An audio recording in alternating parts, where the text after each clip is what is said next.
Hey everyone, it's Shane from SaveOurSkills.com. We're down at the chicken coops today. I have 2 chicken coops. A few weeks ago I posted a video online about how I was taking care of winter water for the chickens. I didn't like the options that were out on the market.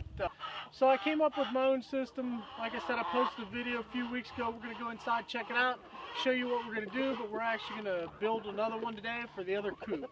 So let's go inside and take a look at what the finished product's going to look like. All right, so this is what we're building.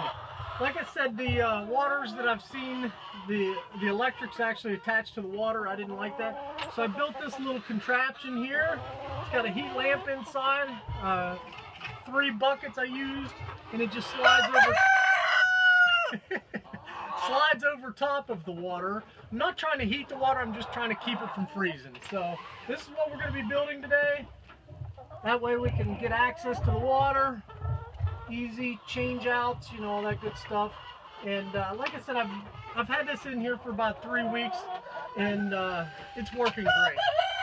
So let's go build another one. All right, so what we need for this project, 3 Home Depot 5-gallon buckets. The water that this is designed for is the 3.5-gallon tall water. I get this one from Tractor Supply Company. We're going to use a few screws, 550 cord, a bolt. This is just improvising stuff that I have around the farm, okay? An S-hook to hang the bucket from, our heat lamp, hand drill, and then we're going to cut the tops off of 2 of these buckets, and I'll explain that now. The reason I cut the tops off is because when this heat lamp is inside this bucket, okay, it stops, you know, as you can see, about halfway on the bucket. So by the time this thing goes on there, that heat lamp shield is going to be stopping the bucket here. Well, there's a lot of room here. So what we're doing is we're adding the tops, which is an additional 3 or 4 inches. So that'd be 6 or 8 inches to extend this bucket so that it goes down to about here and keeps that whole cone of water warmer. Okay, so let's keep going. Okay, so what we're going to do is we're going to cut the top off here so that this bucket can go in here, like I said, and add another 3 inches, and then we'll cut that one and add it. Now, we need a little bit extra down here so that the screws can go in and hold it. So what I do is I'm going to measure that. That's 3 inches, so I'm just going to make them 6 inches.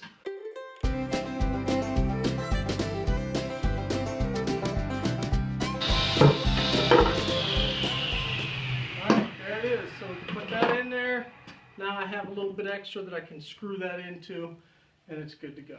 So we'll be back. I'm going to cut the other one, and we'll be back and put it together. All right, so I'm going to screw these in, and I just put 3 screws in it. Again, this thing is now down in there so that I can screw into right here.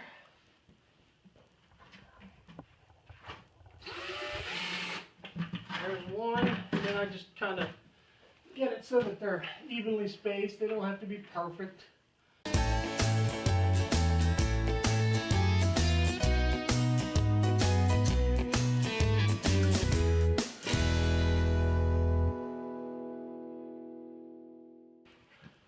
All right, so we've got the 2 extensions screwed in now.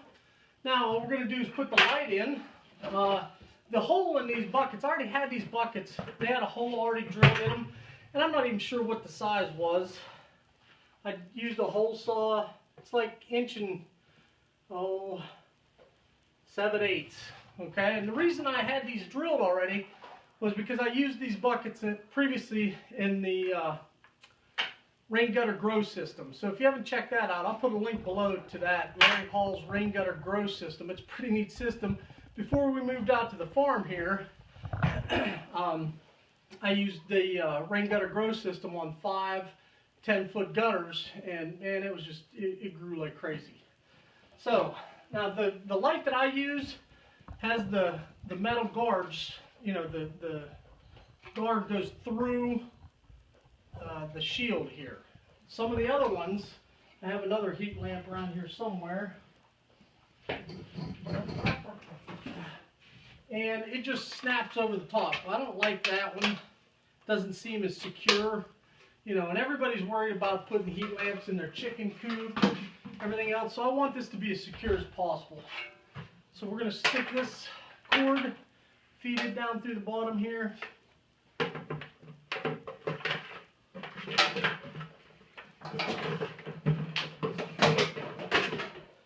And it sits right like that.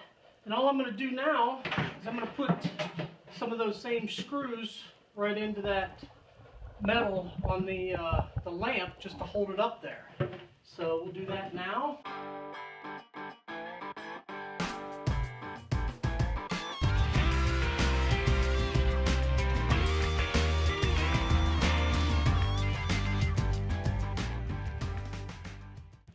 All right, so basically this thing is pretty well done. I mean, we're gonna you know, it'll be hanging on a system.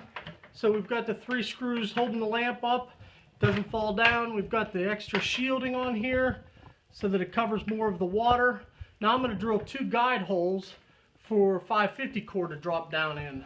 All right, so we'll drill a couple holes here. All right, and they should be out towards the edge of the bucket. Right there. And right there.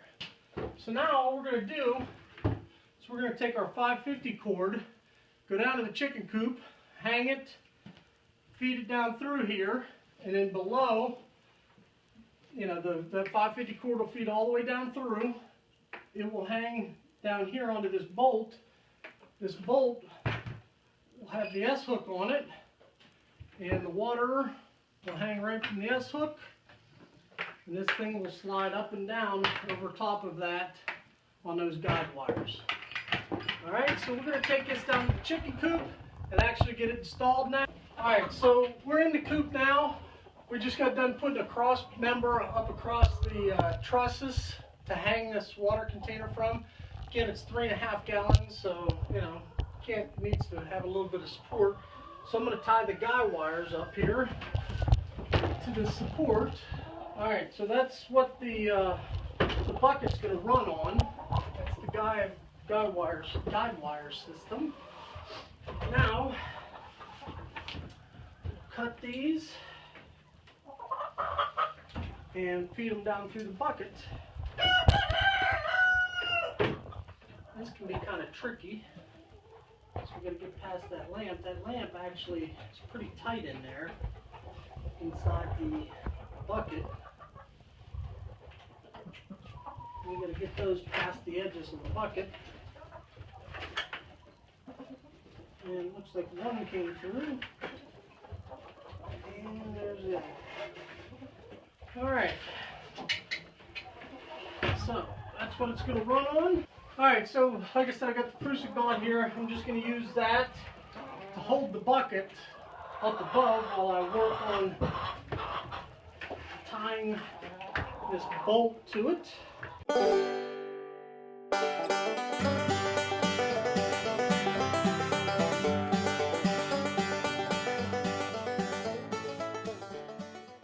Alright, and we want to kind of keep it as... Remember that once that gets filled with water, it's going to stretch that 550 cord again a little bit. Again, this 550 cord, I use it everywhere around the farm, so that's pretty much it. This thing will hang here. I'll be able to slide this down over top of it to keep the water heated. The shield from the light stops it from going down too far. This I will feed back up through here, plug into my outlet. And then whenever I need to change the water, I'll just lift this up, hook it there. I can lift that, add water, take it out of here, no cords, anything like that. And from what I've seen so far, keeps the water from freezing. So that's how we did it. Hope you enjoyed this video.